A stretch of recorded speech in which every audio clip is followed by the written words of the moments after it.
시골에서 자란 저는 집에서 공부를 시켜주지 않아서 밭일을 하다가 쉬는 틈을 타서 몰래 공부를 하고는 했어요. 당시 오빠는 대학교에 막 들어갔고 저는 고등학교 1학년이었지만 집에서 일을 하라며 학교를 그만두게 했거든요. 저는 식구가 다 잠들고 나면 오빠가 쓰던 책을 몰래 가져다가 밤새 공부를 했고 그러다가 아침에 늦게 일어나서 부모님께 혼난 적도 많았어요.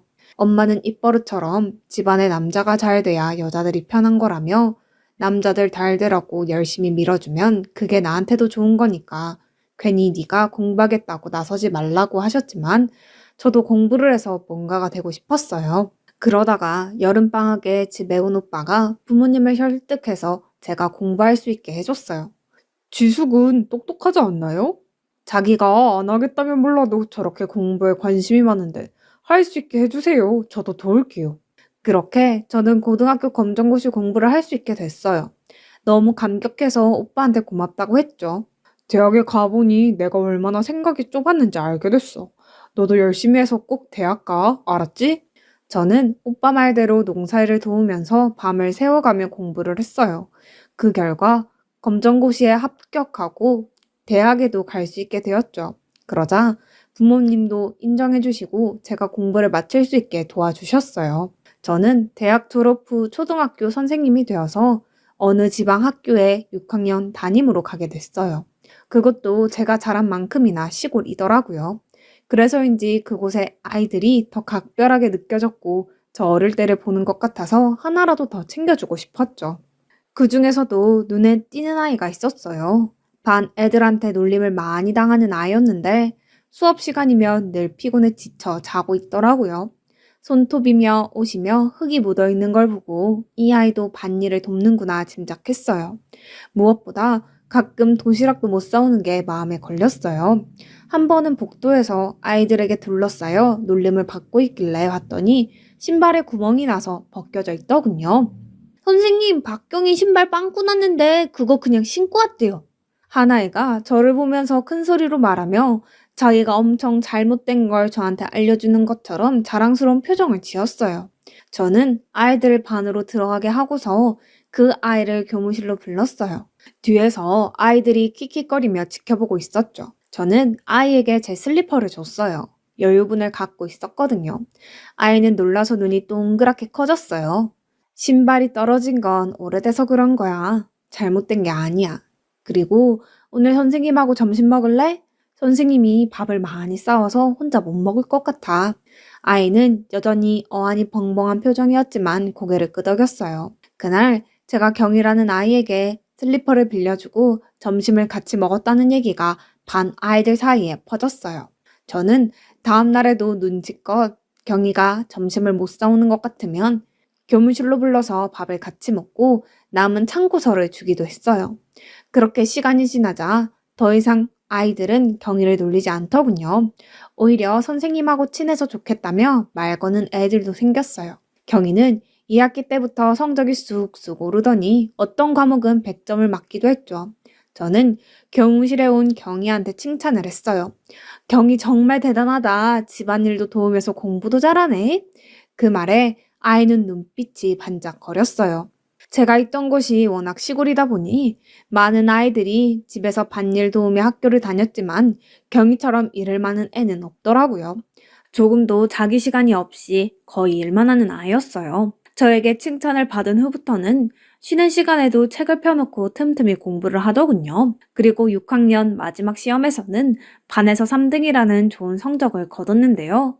제가 다 뿌듯했어요. 저는 졸업식 때 경희를 꼭 안아줬어요.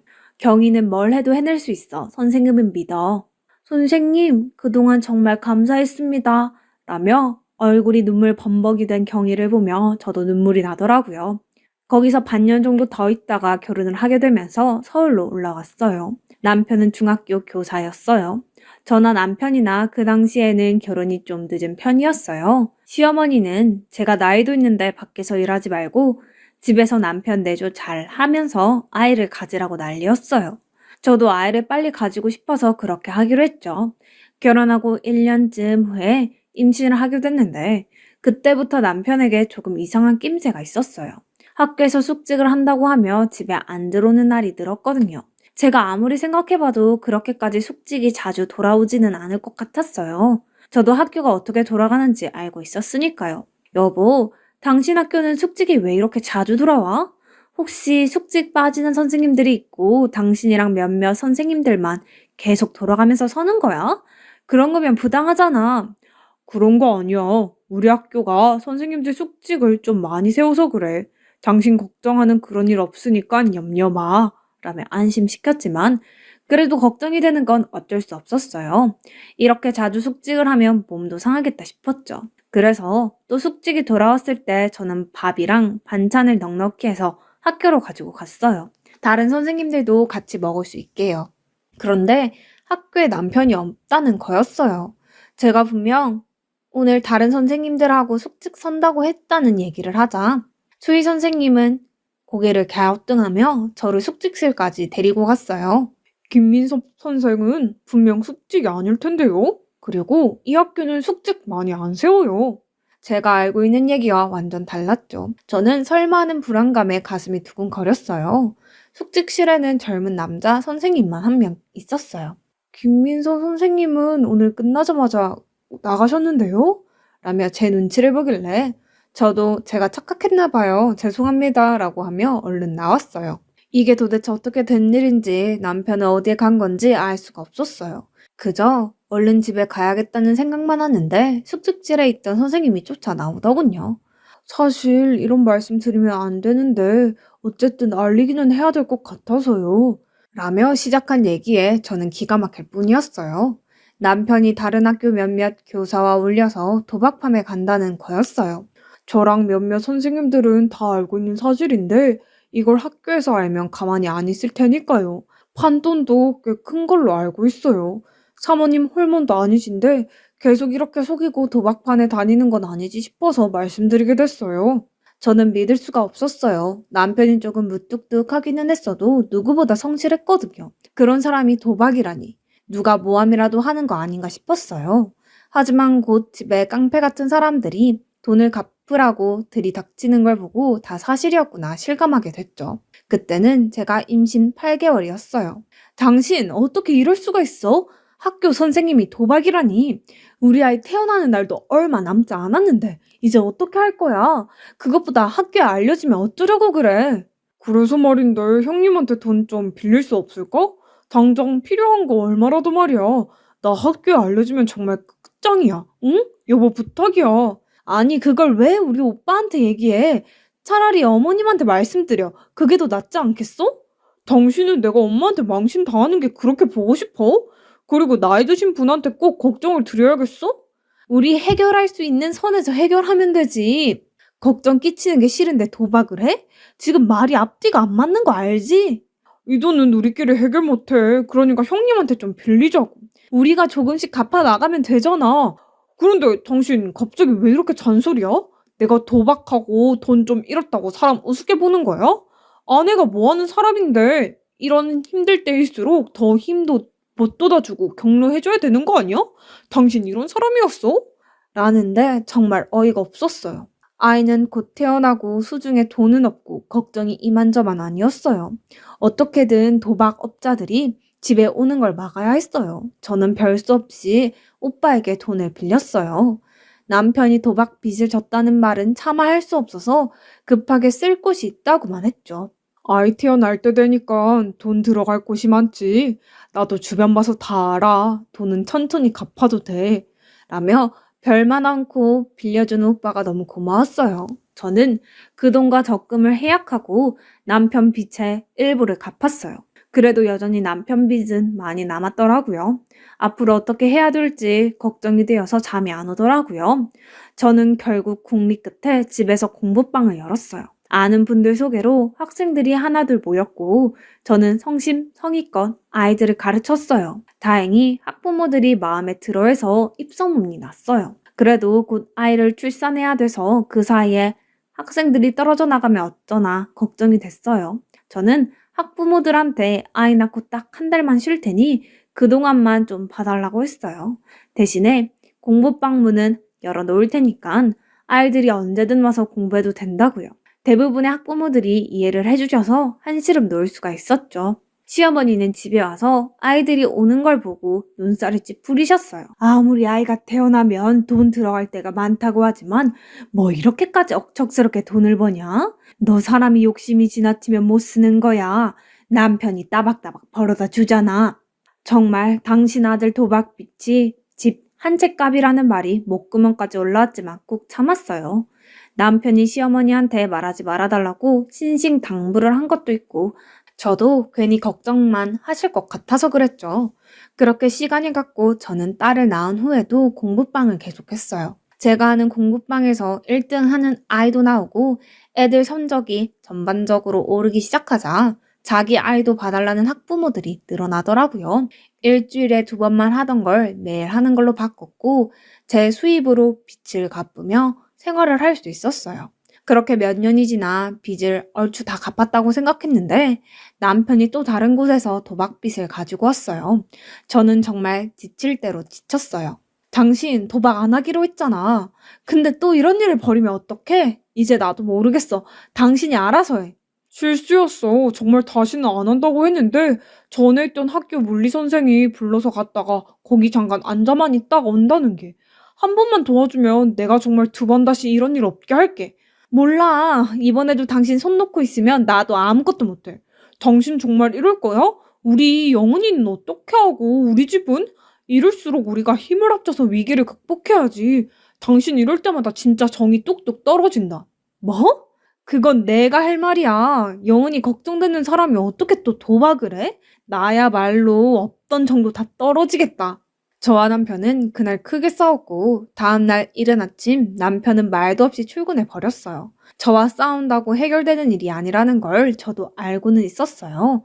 일단은 문제부터 처리를 해야 했죠. 결국 다시 오빠에게 아쉬운 소리를 했어요. 오빠는 대기업에 다니고 있었고 집안에 여윳돈을 두는 편이라서 얘기할 곳이 오빠밖에 없었어요. 빌려주는 건 어렵지 않은데 집에 무슨 일이 있는 건 아니지? 매제는 요즘 어떻게 지내? 그러고 보니 통 연락을 못 해봤네. 그냥 집 대출한 게 좀 문제가 있어서 내가 이번에도 틀림없이 갚을게. 많이 어려운 문제면 내가 그쪽으로 전문가 소개시켜줄까? 아니야, 그 정도는 아니니까 너무 걱정하지 마. 고마워, 오빠. 저는 오빠가 빌려준 돈으로 먼저 도박 빚을 갚았고 남편에게 월급에서 생활비를 달라고 했어요. 제가 공부방에서 번 돈으로 빚을 갚고 나면 생활비가 많이 남지 않았거든요. 그 외에도 여기저기 들어가는 데가 많았고요. 근데 남편은 그럴 돈이 없다고 하는 거였어요. 왜 돈이 없어? 솔직히 나 당신이 왜 그렇게 생활비를 안 보태는지 이해가 안 돼. 그거 엄마 다 드렸어. 노인네들이 돈 들어올 때가 어디 있겠어. 자식인 내가 보살펴야지.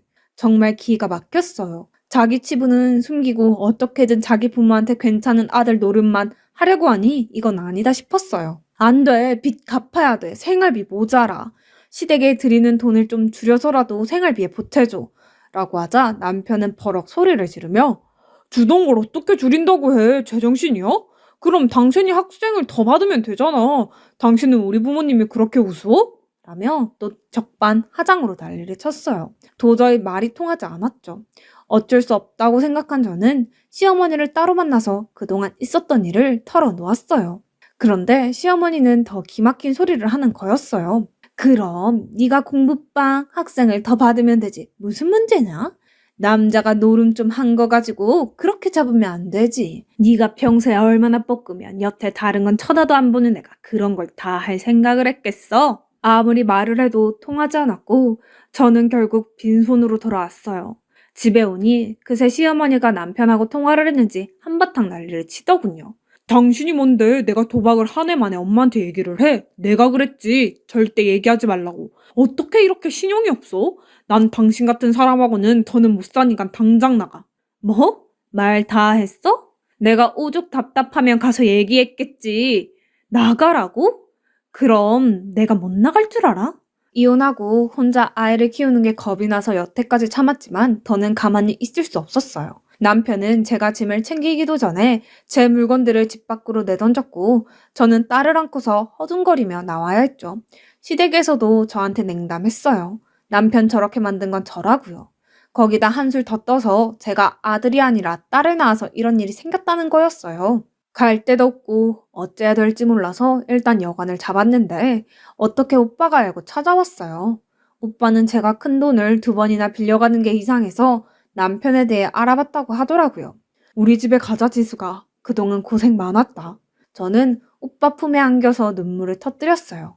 새언니도 아무 말 없이 저와 딸을 반겨주는데 정말 고맙더라고요. 저는 오빠 집에 있으면서 다시 공부방을 열었고 돈을 차곡차곡 모아서 몇 년 후 딸과 나와서 살게 됐어요. 그 사이 저는 이혼 서류에 도장을 찍었어요. 그나마 오빠가 변호사를 대동하고 시댁 식구들을 만났기 때문에 저한테 다른 불평을 하지 못했다고 하더라고요. 위자료나 양육비도 준다고 말만 하고 한 번도 보내주지 않았지만 저는 받을 생각도 하지 않았어요. 그 돈으로 아이를 키우면 무슨 생색을 낼까 생각만 해도 싫었거든요. 딸아이는 별탈 없이 잘 컸고 공부도 썩 잘해서 대학원까지 가게 됐어요. 저는 작은 보습 학원을 차려서 계속 아이들을 가르쳤어요. 그 사이 재혼을 하라는 말도 있었지만 남편 때문에 고생했던 게 떠올라 거절했어요. 시댁과 남편이라면 치가 떨렸어요.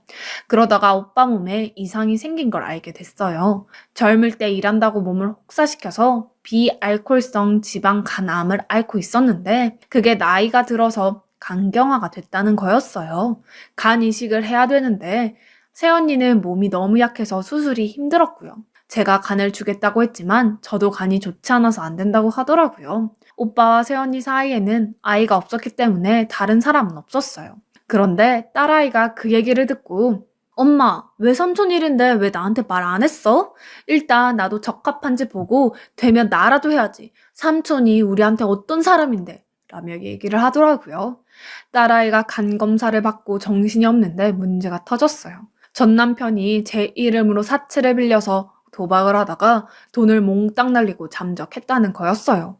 어떻게 그럴 수 있나 했더니 남편은 제 주민번호를 알고 있었기 때문에 제 이름으로 도장을 파서 돈을 빌려 쓴 거였어요. 시아버지는 돌아가셨다는데 시어머니는 아무리 전화를 해도 연락이 되지 않더라고요. 듣자 하니 남편은 저와 헤어진 뒤 재혼을 했는데 도박 버릇을 버리지 못해서 또 이혼했고 학교에서도 잘리고 방탕하게 살았답니다. 시어머니는 지방 어디서 혼자 산다고 하더라고요. 저는 하루아침에 억대 빚을 지게 된 거였죠. 아니 어떻게 이 인간은 평생 나를 괴롭히는 거야. 너무 속상해서 혼자 울다가 딸과 병원에서 만날 시간이 돼서 집을 나섰어요. 대학병원 의사한테 간이식 수술에 대해서 듣는데 귀에 들어오지 않더군요. 근데 그 교수가 저를 유심히 보더니 이러는 거였어요. 혹시 윤지숙 선생님 아니세요? 저를 어떻게 아세요? 그러자 교수는 울음을 터뜨리며 제 손을 덥석 잡았어요. 선생님, 저 경희예요. 박경희. 선생님이 점심도 주고 참고서도 줬던 경희요. 저는 정말 너무 놀랐고 반가웠어요. 선생님 덕분에 제가 공부해서 이렇게 의사가 됐어요. 라며 제 앞에서 큰절을 하는데 눈물만 흐르더라고요. 딸도 놀라서 어떻게 이런 일이 있을 수 있냐고 했어요.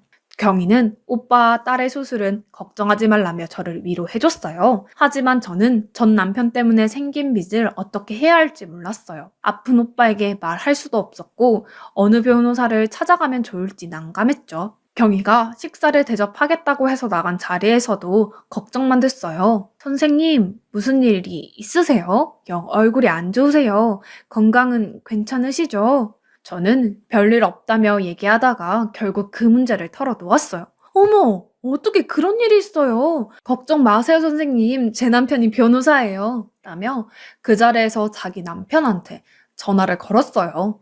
경희 남편 법률사무소에서 힘을 써준 덕분에 저는 도망간 남편과 시어머니를 찾을 수 있었어요. 시어머니는 일이 이렇게 됐는데도 그래도 네 딸 아버지고 같이 살던 사이인데 꼭 이렇게까지 해야 되니? 능력 되는 사람이 갚으면 되는 거지. 나이 드셔서 판단력이 없어지신 거예요? 무슨 말도 안 되는 소리를 하세요. 제가 화가 나서 소리를 버럭 지르니 경희 남편이 저를 진정시켰어요. 아드님은 지금 남의 이름을 도용한 죄까지 지은 거예요. 윤지숙 선생님은 이제 아드님과 아무 상관없는 타인이라 돈을 갚을 의무가 없어요. 라고 하자 안색이 변하더라고요. 다음날 전 남편이 저희 집 앞까지 찾아왔어요. 내가 다시는 이러지 않을 테니까 한 번만 도와줘. 그러자 옆에 있던 딸이 그걸 엄마가 왜 도와줘야 되는데요? 어떻게 엄마 이름으로 도장을 파서 돈을 빌려요? 영훈이 참 잘 컸구나. 많이 보고 싶었다. 정말 보고 싶었으면 그동안 한 번이라도 찾아왔어야죠. 아무리 아빠라고 하지만 저는 그 말 못 믿네요. 라며 따끔하게 말하자 남편은 더 이상 말을 못했어요. 나는 당신 돈 갚을 의무 없어. 내가 왜 평생 당신 빚에 치여 살아야 해?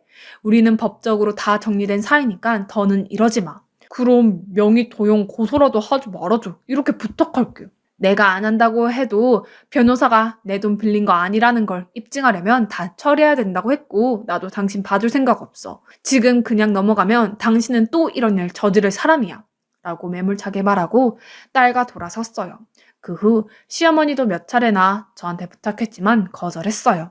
제가 그렇게 연락을 해도 안 받으시더니 아무리 나이가 드셨어도 너무 뻔뻔하신 거 아니에요? 이제 저한테 그만 좀 하세요. 그렇게 저는 전 남편과의 관계를 완전히 정리했고 경희 남편의 도움으로 제가 그 빚과 상관없다는 걸 입증했어요. 그 사이 오빠와 딸은 수술을 잘 받고 회복했죠. 오빠 부부도 저와 경희 사이의 이야기를 듣고 놀라워했어요. 남한테 잘하고 살면 반드시 돌아온다 하더니 정말 그런 것 같다며 오빠는 저를 지켜 세워줬어요. 경희는 그 뒤로도 저희에게 많은 도움을 줬어요. 우리 딸한테 좋은 남자도 소개해줬고 딸은 그 남자와 재작년에 결혼을 했답니다. 저는 지금 오빠 부부와 노년을 오붓하게 살고 있어요. 가끔씩 딸 부부 얼굴도 보고 경희를 만나 옛날 일도 얘기하고요. 어떤 인연이 어떻게 돌아올지는 아무도 모르는 것 같아요. 많은 생각을 하면서 그 사람에게 잘 해준 건 아니었지만 이렇게 부메랑이 되어 돌아오다니 이런 행복이 아직도 꿈만 같네요. 제 얘기는 여기까지입니다. 들어주신 분들 모두 감사드려요. 다들 행복하시고 좋은 일만 있기를 바랄게요. 좋은 하루 되세요.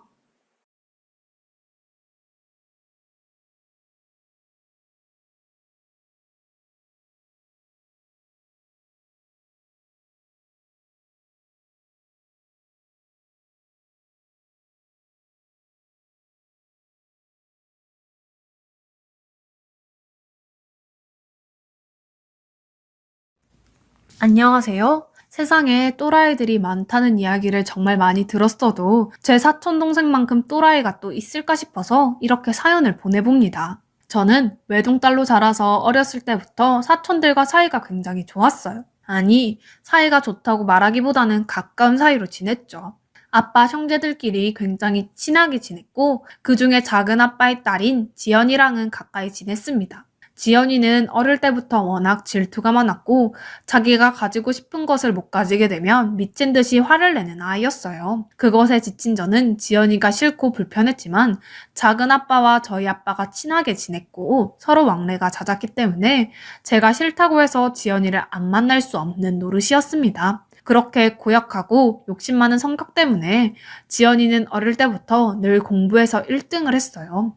점수가 1점이라도 떨어지는 날에는 미치겠다고 하면서 울부짖고 집안을 쑥대밭으로 만들어 놓고는 했죠. 그에 비해 저는 둔한 성격이어서 지연이가 울고불고 난리를 치던 말던 제 갈 길을 갔습니다. 나는 뭐 지연이처럼 독하게 안 살고 그냥 물 흘러가듯이 자연스럽게 살자 하면서요. 그래서 저는 학창 시절 내내 그런 성적 때문에 스트레스를 받는 일은 없었지만 지연이는 아니었어요. 정말 많은 스트레스를 받았고 그 때문에 신경증이 와서 작은 아빠가 더 이상 저희 아빠랑 만날 수 없게 된 겁니다. 만나면 나도 봐야 하고 집안끼리 모이는데 그게 애들 공부에 방해가 되었고 무엇보다 지연이가 너무나 스트레스를 크게 받는다고 하면서요. 뭐 고등학교에서 전교 1, 2등을 다투면서 굉장히 힘들게 공부를 했다는 걸 들었기 때문에 스트레스가 참 많았겠구나 생각을 했고 오히려 지연이랑 안 만날 수 있어서 좋았습니다. 시간이 흘러서 저는 평범한 학교에 원하던 과에 진학하게 되었고 지연이는 그토록 가고 싶었던 서울대학교에 입학을 하게 되었어요. 이렇게 서로 다른 길을 가게 되면서부터 지연이와 저는 연락을 하지 않게 되었습니다. 그 사이에 저는 남편이 될 사람을 만나게 된 거죠. 남편은 체육 쪽 일을 하고 있었어요. 고등학교에서 체육교사로 활동하고 있었고 굉장히 큰 키에 집안도 좋고 무엇보다 얼굴이 정말로 훤칠하게 잘 생겼습니다. 요즘 트로트에 나오는 장민호 약간 그런 스타일이었어요. 제가 대학을 졸업하고 무료하게 직장을 다니면서 별다를 것 없는 나날들을 보내고 있을 때 주변에서 정말로 괜찮은 남자가 있으니까 소개 한번 받아보라는 제안이 있었고 저는 그걸 덥석 문 거죠. 원래 소개팅 같은 거 잘 안 받는 스타일인데 너무 삶이 재미가 없고 심심하다 보니까 그래서 그냥 한번 나가보자 했는데 가볍게 나간 자리에서 평생 보게 될 것만 같은 사람을 보고야 말았어요. 정말 신기했어요. 그 남자한테 솔직히 말하면 얼굴을 보고 한눈에 반한 거죠. 아직도 그 부분이 실수였기는 하지만 아무튼 사랑에 빠진 저는 그 남자에게 애프터 신청을 했고 저희는 데이트를 지속하면서 서로에 대해 천천히 알아가게 되었습니다. 그 남자가 저에게 고백을 하면서부터 저희의 교제는 시작되었고 애초에 만날 때부터 진지한 만남을 전제로 연애를 시작하게 된 거였죠. 시간이 흘러서 누가 먼저라고 할 것도 없이 결혼 이야기가 흘러나오게 되었고 저는 그 남자와 결혼하게 되었습니다. 양가 집안도 뭐 하나 빠지는 것 없이 그냥 평범한 집안이었고 비슷비슷한 집안이었기 때문에 서로 결혼하는데 큰 이상이나 힘듦은 없었습니다. 저희 집도 나름 할아버지한테 물려받은 재산이 있어서 부모님 직업이 그리 좋지는 않아도 돈이 있는 편이었고 남편 집안, 그러니까 시댁 쪽도 시부모께서 굉장히 돈이 많았거든요. 뭐 아무튼 양가 집안에 여유가 있으니까 예단비 이런 걸로 시끄럽게 안 해도 되고 여러모로 좋았습니다. 이상적인 결혼 생활이 진행될 줄 알았어요. 그때까지만 해도요. 그런데 저의 그런 생각을 산산조각 내버린 존재가 제 인생에 톡 하고 튀어나온 겁니다. 아직도 생각하면 화딱지가 올라와서 미칠 것 같은데 결혼한 지 1년 정도 되었을까요? 제 결혼식에도 안 온 지연이, 그러니까 사촌동생이 저한테 연락이 온 겁니다. 언니, 뭐하고 지내? 결혼했다는 소식은 들었는데. 라고요. 저는 너 바쁘다고 내 결혼식도 안 왔잖아. 요즘도 그렇게 바쁘니? 올해 말에는 한번 봐야지. 작은 아빠가 너 요즘 힘들다고 걱정하시더라. 이번 주에 집에서 보자. 하면서 저는 작은 아빠 집으로 놀러 갔고 그때 사촌동생을 보게 되었습니다. 거의 8년 만에 만나는 거였어요. 고등학교 이후로 쭉 안 봤으니까요. 사촌동생은 저에게 말했습니다. 나 취업 준비하고 이런저런 일을 하다가 잘 안 돼서 지금은 집에서 쉬고 있어. 서울대학교 나왔으니까 그래도 과외는 잘 구해져서 돈은 쏠쏠하게 벌고 있네. 언니, 결혼했다며? 남자 얼굴 좀 보여줘. 형부 얼굴 나도 궁금해. 라면서 치근쩍 대더라고요. 얘가 이런 성격이 아니었는데 그 사이에 무슨 계기가 생겼나 굉장히 살거워졌다고 생각한 저는 핸드폰을 꺼내서 남편 얼굴을 보여줬습니다. 그런데 제 남편 얼굴을 보자마자 지연이가 완전 난리가 난 겁니다. 언니, 어떻게 이렇게 잘생긴 남자를 잡은 거야? 대박이다. 엄청 잘생겼는데? 나 진짜 언니가 다시 보이네. 언니는 좋겠다. 이렇게 멋지고 등치 좋고 잘생긴 남자를 신랑으로 맞이해서 집에 갈 때마다 기분 좋고 설레이지. 라고 하면서 엄청 부러워하는 눈빛을 보내더라고요. 저는 솔직히 지연이의 그런 반응을 보고 조금은 걱정이 되었어요. 애가 워낙 어릴 때부터 욕심이 많고 자기가 가지고 싶은 거 있으면 무슨 짓을 해서라도 다 가지고 쟁취하고 말아야 하는 성격이기 때문에 걱정이 된 거죠. 설마 내 남편도?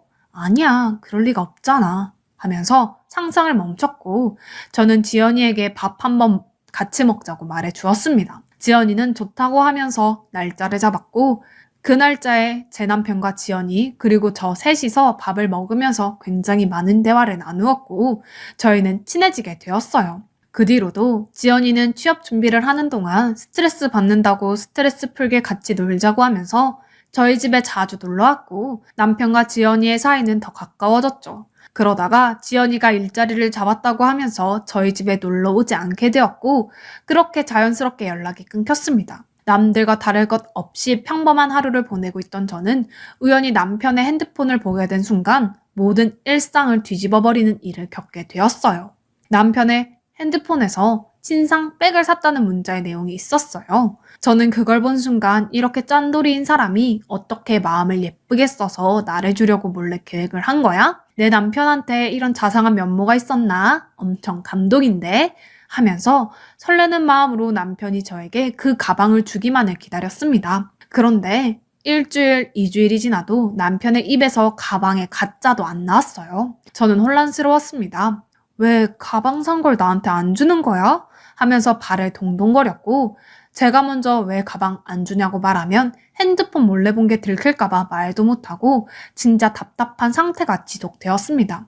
그러다가 남편 핸드폰을 몰래 다시 봤는데 그 가방은 저를 주려고 산 게 아니라 다른 여자를 주려고 샀다는 걸 알게 되었어요. 카카오톡 메신저에는 이쁜이로 저장되어 있었고 위에 나눈 대화들은 이미 삭제된 상태이고 하루 전에 나눈 대화들만 남아 있었어요. 거기에는 가방 이쁘지? 자기 주려고 내가 오픈런에서 정말 반차 내고 그거 샀잖아. 원래 돈 진짜 아끼는 스타일인데 사랑 앞에서 그런 거 다 없어지고 그냥 다 주고 싶다는 생각만 드네? 라고 하면서요. 이놈이 나 몰래 바람을 피우는구나 하며 손이 덜덜 떨렸습니다. 이건 진짜로 아니었어요. 결혼한 지 1년도 안 되었는데 도대체 어떤 여자랑 바람을 피우는지 알고 싶었습니다. 그런데 카카오톡 메신저 창에는 어떤 사진도 없었고 제가 그 상간녀를 추측하는 건 불가능에 가까웠죠. 순간 화장실에서 남편이 나오는 소리가 들렸고 저는 바로 핸드폰을 제자리에 놓고 이 모든 사실을 모른 척하고 고민에 빠졌습니다. 일단 남편과 제 사이는 이미 쫑난 게 확실하고 상간녀랑 남편에게 복수를 해줘야 하는데 어떻게 해야 할까 고민에 빠졌죠. 그런데 그때 귀신같이 다음날 사촌동생에게서 연락이 왔습니다. 언니! 요즘 뭐 해? 우리 빙수 먹으러 가자! 하고요. 저는 솔직히 주변 친구들한테 남편 바람 났다고 말하기는 쪽팔리고 자존심이 상해서 숨겼는데 사촌 동생은 가족이니까 말할 수 있을 것 같다고 생각했어요. 그래서 그래 빙수 먹으러 가자 라고 사촌 동생에게 말을 했고 동생은 바로 저희 집 앞에 와서 빙수 가게로 갔습니다. 그때 사촌 동생이 언니 요즘 무슨 일 있어? 한색이 왜 이렇게 안 좋아? 혹시 형부랑 사이라도 틀어진 거야? 무슨 일 있으면 나한테 말해봐 궁금하니까 라고 말을 하자 저는 그동안 묵혀두고 있었던 고민들을 모두 털어놓은 거죠. 내 남편이 아무래도 바람을 피우는 것 같다. 나 몰래 다른 여자한테 가방도 사주고 그래서 나 지금 엄청 혼란스럽다고. 그 상간녀를 어떻게 잡아야 할지 정말 모르겠다고 위치 추적이라도 하고 싶은 마음이라고 하면서 말하자 사촌 동생은 굉장히 놀란 눈치를 보이면서 그게 진짜냐고 형부가 그런 파렴치한 짓을 한 거냐고 진짜 정 떨어진다고 하면서 저에게 말했어요. 저는 진짜라고 네 형부가 그런 썩어 빠진 놈이라고 하면서 막 화를 냈죠. 사촌 동생은 저와 함께 제 남편 욕을 같이 해주고 상간녀 고소해버리라고 하면서 저에게 용기를 주었습니다. 저는 속으로 아무리 얄밉고 고집불통이어도 어릴 때부터 친하게 지낸 보람이 있다고 생각하면서 빙수를 먹고 사촌동생을 차로 끌고 집으로 데려다 줬습니다. 그리고 저는 아까 먹은 빙수가 너무 맛있어서 그 빙수집에 다시 가서 딸기 빙수를 포장하려고 했어요. 여기 딸기 빙수 따로 포장되는 거죠? 집으로 가는데 시간은 오래 안 걸려서 아이스 냉동팩은 필요 없을 것 같아요. 여기 카드요. 라고 말을 하자 거기 주문을 받은 사장님이 갑자기 조금 심각한 표정을 지으면서 알겠다고 하더라고요. 저는 속으로 왜 사장님이 이렇게 심각한 표정을 짓는 거지 하면서 별의별 생각이 다 들었어요. 그렇게 주문한 빙수가 나왔고 빙수를 받으려고 갔더니 사장님이 혹시 시간 되시면 정말 주제넘는 오지랖일 수도 있는데 할 말이 있다고 하면서 말하는 겁니다. 저는 너무 놀랐어요. 초면인 사장님이 저한테 할 말이 있다고 하시니 그게 무슨 소리지 하면서 일단은 들어봐야겠다고 생각했고 자리에 앉아서 사장님의 이야기에 귀 기울여 들어보았습니다. 아까 제가 정말 의도치 않게 두 분이 하는 이야기를 들었습니다. 그쪽 남편분께서 바람을 피우신다고 들었는데 같이 온 여성분이 그쪽 남편으로 추정되는 사람이랑 이 빙수집에서 엄청 알콩달콩하게 손잡걸 제가 봤어요. 한두 번이 아니라서 저는 똑똑하게 그 두 사람을 기억하고 있었거든요. 항상 남편분이 집으로 돌아갈 때 빙수를 사갔는데 그때 핸드폰으로 결제를 하는데 거기 배경화면이 그쪽 얼굴이라서 제가 그쪽 얼굴을 알고 있었거든요. 그래서 이 남자는 왜 자기 핸드폰 배경화면에 있는 여자랑 다른 여자를 만나면서 이렇게 좋아하는 거지 하면서 이상하다는 생각을 했어요. 그런데 그 비밀이 오늘 밝혀진 것 같아요. 당신이 찾고 있던 그 상간녀는 오늘 당신이 고민을 토로한 그 여자, 당신 말로는 사촌 동생이라고 하는 그 사람이 상간녀입니다. 필요하시면 제가 저희 카페 CCTV 캡처본 찾아서 드릴게요. 라고 하면서 저에게 도움을 주겠다고 말을 하는 거였어요. 저는 너무 놀랐죠. 아니, 어떻게 이런 일이 벌어질 수 있냐고, 정말 그게 사실이냐고 하면서 손이 떨렸고, 일단 이 사람 말만 믿고 사촌 동생을 상간녀로 의심할 수는 없으니까 혹시 CCTV 영상 확인할 수 있냐고 내 두 눈으로 봐야겠다고 말을 했어요. 사장님은 알겠다고 하면서 제 번호를 물어보았고, 저는 번호를 드리면서 기다리겠다고 했죠. 얼마나 지났을까요? 그 사장님이 제 핸드폰으로 CCTV 영상을 보내줬습니다. 거기에는 한쪽 구석에서 빙수를 먹으면서 들어있더라고요. 참을 수 없는 분노가 치밀어 올랐습니다. 그런데 그 순간 기쁜 감정도 들더라고요. 그래, 남편 같은 짠돌이 어차피 나도 질린 상태였어. 내가 이번에 절대로 넘어가 주지 않을 거야. 통쾌하게 복수할 거야. 딱 기다려. 하면서 이를 갈고 있었어요. 서울대를 미대를 나온 사촌동생은 큐레이터 준비를 하고 있었고 각종 미술관에 이력서를 넣고 있는 중이었습니다. 저는 이런 애들이 고상한 척하면서 미술관에서 일하면 절대로 안 된다고 생각을 하고 있었고, 그래서 전국에 있는 미술관에 사촌동생에 관한 스펙과 불륜 이야기들을 싹 다 뿌렸습니다. 팩스로요. 그리고 서울대 게시판에 전부 올렸습니다. 뒤늦게 사실을 알게 된 사촌동생은 언니, 지금 뭐 하는 거야? 미친 거야? 라고 연락이 오더라고요.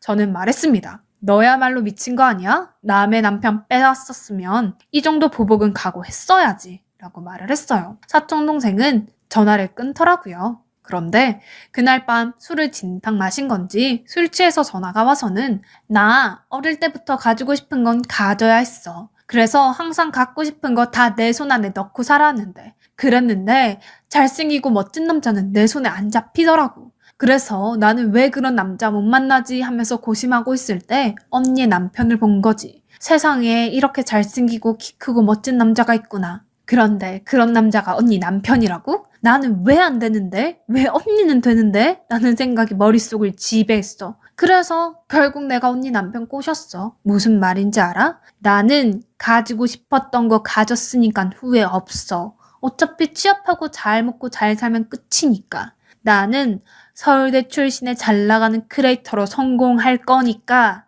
라고 하면서 미친 소리를 내뱉으며 난리를 치더라고요. 얘가 술의 힘을 빌려서 헛소리를 하는구나. 정말 미쳐도 단단히 미쳤구나 생각을 했고 정신 못 차렸다는 판단이 든 저는 부모님에게 모든 사실을 말했습니다. 그리고 남편의 학교에도 당연히 불륜에 대한 소식을 터뜨렸어요. 한순간에 남편은 무너진 거죠. 거기는 학교열이 높은 학교였는데 학부모들이 이런 선생한테 우리 애들 가르치게 할 수 없다고 빨리 퇴출시키라고 하면서 항의 전화가 빗발친 겁니다. 그래서 결국 남편은 교사직에서 물러나게 되었고 인생은 구렁텅이로 빠진 거죠. 그리고 저희 아빠는 제 사촌동생이 이런 일을 저지른 사실을 듣고 참을 수 없는 분노를 토해냈고 결국 작은 아빠의 멱살을 잡고 만 거죠. 네 딸 관리 잘 안 하냐고 하면서요. 작은 아빠는 내가 딸을 잘못 키웠다고 하면서 저에게 무릎을 꿇고 사과했고 사촌 동생한테 손을 올렸습니다. 하지만 자존심 강한 사촌 동생은 당연히 맞고 있을 리가 없었고 본인 짐을 싸서 집을 나가버린 겁니다. 누구랑요? 제 남편이랑요.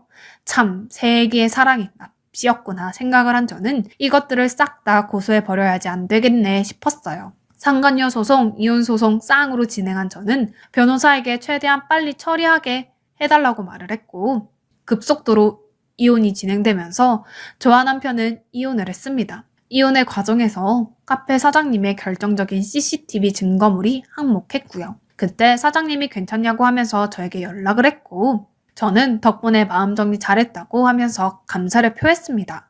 그게 계기가 되어서 저희는 가까운 관계를 유지했고 사장님이 저에게 진심을 토한 겁니다. 사실 그쪽이 저희 가게 앞에 지나갈 때마다 굉장히 관심 있게 봤다고. 그러다가 결혼했다는 사실을 알고 그냥 포기했는데 이제 이혼했으니까 내가 진짜 잘해줄 테니까 우리 진작에 만나보자고 하는 겁니다. 그 사장님 정말로 솔직히 말하면 제 전 남편보다 훨씬 잘생기고 키도 훤칠하고 멋진 사람이었거든요. 저는 너무나 고마운 마음에 그분의 청혼을 받고 이혼의 아픔을 딛고 교제를 하는데 제가 알게 된 거죠. 그 사장님은 빈수가게 사장뿐만 아니라 그 건물의 빌딩 전체 소유주라는 것을요.